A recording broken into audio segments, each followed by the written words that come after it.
job description is different between three positions, which is unfortunate. I think that if I'm given the authority and flexibility to write this up, I would be looking for both opportunities for employees to advance, coming in as an operator 1 and advancing to an operator 3, but not automatically, not just because they were here, but because the operator 3 has significantly higher responsibilities and education, requirements of education, meaning technical training, PRVs or pumps or electrical, versus an operator 1, which would be an entry level. So the job descriptions would be need to be rewritten and allow for employee development and also a different. Typically, you have either 5 or 10% difference between the operator 1, operator 2, and operator 3. It could be more. You usually base it on salary survey, but you want at least 5% jump when you're going through one classification. So that is the operator 1. That's what we have currently. And what I would propose to do, office supervisors. It's really interesting. I'm not going to get into a lot of detail, but if you ever have the opportunity, read those 3 job descriptions. I don't know how you do a salary survey and make sure that that position is adequately compensated, because it's all over the map. The responsibilities are pretty wide and varied. The office supervisor is under the general manager, and then supervises the district office functions. And then you've got board secretary, someone you see all the time when Cindy comes in these clothes.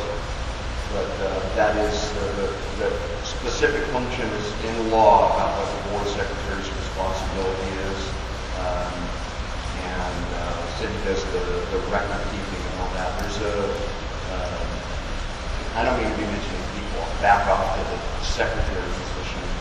In reality, there are a number of functions that secretary position does in a district as the historian and as the records management function of it and the records design that we still have to deal with. And that typically is training and temporary assistance. In other words, training on how to put it together, and then temporary assistance to dial it in, get it flowing, and then from there on you can deal with it on an ongoing basis. But there are some deficiencies in it, not by any fault of our people, just that we haven't had the time to design and step out. And then going on to the building property specialist, I've never heard that one before, but it's interesting. And it is responsible for clerical duties in Lyman County, filing, typing. It sounds a lot like an administrative assistant. So that is kind of the way that I think about this position. But those responsibilities have all been assigned to a certain, to a one position, because you reduce the number of staffing. What that has done is, when it comes to a lot of the things like the record keeping after the board meeting, taking a new policy that was put in place and replacing that in a policy manual and getting new policy manuals out to everybody, keeping all of those policies current historically and making sure there's an adopted amended date and they're tied to the minutes and all of the things that we're dealing with on this next agenda item. It is not the fault of the people that we have in there. It's not the fault of the people that were there before. But it's the system that we've got more work to do than we have people to do. So what you would say is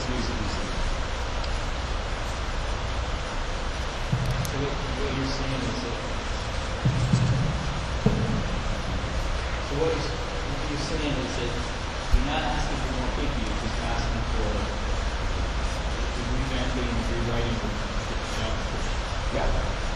Yeah, the authority to rewrite that. That doesn't mean, like when I can look across the room, I don't know if I can affect that conversation.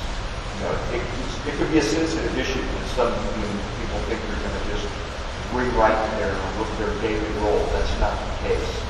It's not a matter of forcing new things on them. It might be a matter of, okay, we're gonna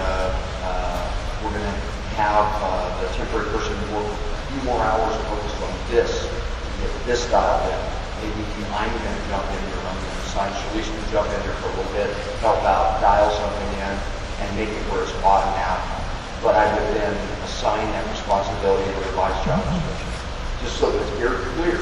So that if, let's just say, our current person wants, you know exactly what types of skills and qualifications you need to fill that. And you also want to make sure that you don't design your jobs to not be able to be filled. You know, if you get them too complicated, they're impossible to fill. And right now we're bordering on that. I'm not saying that we've got the wonder person, but we do. It's just the way that it happens. So anyway, there would be some revamping of that I would like to participate in. So I covered board secretary, building property specialist, nothing on accountant. I'm going to get back to that. The other one that I jumped to, which is, you can't see the header, we've got to change it to a good color. The recommended staffing does increase it by a quarter compared to what we were doing before. I'm not asking for authority to change the budget or increase the staffing right now, because I don't know, I haven't put all the numbers down to see what we're going to get done. But I truly think that the way that if I was to reboot this thing, I think that you can save a lot of money in your general manager position because you're able to recruit and keep somebody with a specific skill set that doesn't have to cross over between this and that and everything else. And it is not a full-time gig. Whether it's me, whether it's somebody in the future, however it is, okay? We can get into more detail about that in the future. Operations manager, Andy, you're probably right on the point. If it's an operations supervisor, it just, we are asking that supervisor to manage that department under the direction and supervision of the manager.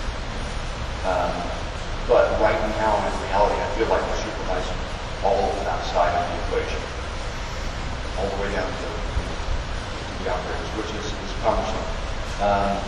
I would think that we would want under the operations manager, we want a water operator, we want an operator 3, which will follow me because that person jumps in when the operations manager's gone. There's your succession planning, there's your crossover. So there would be similar training between the two of them, and the responsibility would be just a notch down. That operations lead would be somebody that would be capable of doing the technical, complicated stuff, or if it was more cost effective, we'd have to look at it. It might require that they're overseeing a contract to get certain things done. Now, I'm not saying we're contracting out more stuff, but things like pressure reducing valve, if we've got staff that we can craft, train, and keep, we can get those things done ourselves and inexpensive. If we're constantly going through people, those are specialty fields that we have to constantly struggle with. And then we have one operator 2, and we might enter in at operator 1 and then give them a year to get to an operator 2, but I think everybody needs to be certified, and everybody needs to have the position of operator 2 at minimum and certified as an operator 2. That's the minimum ongoing long-term certification requirement. I think that the water operator 3, the lead, and the operations manager should be 3. That's just the way that I would design it, because there's not, it's not a huge difference between 2 and 3 when it comes to pay and responsibilities, but there's a lot of good material that you learn about our everyday operations. That's a great degree. And it's not an enhancement bill to get there. But you're required to have the person in charge an operator to water operator and distribution operator. So I already kind of went through in advance the job description for the operations manager. Really, it is a management level position. Again, whether we call it superintendent or supervisor or whatever, but also does act as a working supervisor, does do some technical things in addition to paperwork, in addition to planning, in addition to working, being a construction inspector. A lot of things that are really good for the future of the district. And Emory is not when it comes to construction projects, this year it's going to be the service line replacement project. Next year it's going to be possibly the replacement of the intake tubes and the pumps there. There's always going to be some things, but that's not necessarily going to be a load on these people, because in many cases, these big construction projects, you're going to have an engineer as an inspector anyway. We probably work on service line replacement. Not necessary, but it's a technical project. We get the project started, done, and documented. So I probably won't get into detail in the operator 3. I pretty much covered it verbally. And the last thing, the administrative services manager, really the only thing that adds to that combination position, because currently they are doing finance and they are doing some accounting, significant amount of that, and then getting everything organized for paying bills and auditing and everything else. But there's two things that are currently kind of out in limbo, and they typically happen within the administration, and that's human resources and risk management.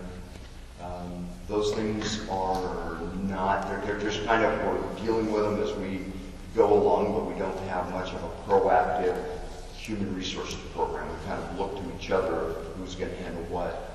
I'm not saying that's a new dimension, and every bit of hiring, environment, and discipline is part of that. It's just getting, it's primarily the way that I would assign it is introducing a new employee, making sure that they've got the proper documentation when they come in, that they've signed it, that all the policies they receive are current and up to date, they know what benefits they're getting, that they, that there's, that we, we're sometimes we fumble through some of the things like pre-employment medical, and it's shared back and forth between operations and admin, but there's not one single place to oversee it. So it would be just, that would be, I don't expect, you can't add a lot to the position that's already pretty well maxed out without adding more people to it. So I think that concludes the long discussion.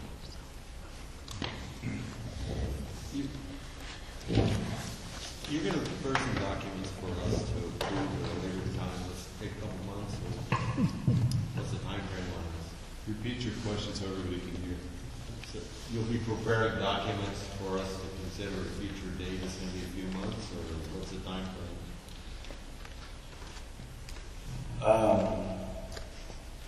I would like to move this as fast as I can. Which is probably just a month, but we've got a lot going on in the August meeting. But I would move it as quickly as I could fit it in, and that would be just mainly coming back with whether I'm working with a committee, whether I'm just bringing back the first draft of some policy documents. Maybe it's not even policy documents. Maybe it's just reports on how it would be done, and then getting board buy-in on that. Because there's rarely do you have a policy that tells that gets into that much detail on documenting every little piece of it. But it's really up to the board. Because you are going to, if you're going to delegate more authority to a manager, you're going to want to know, you're going to want a certain level of feedback to know that you're not missing something.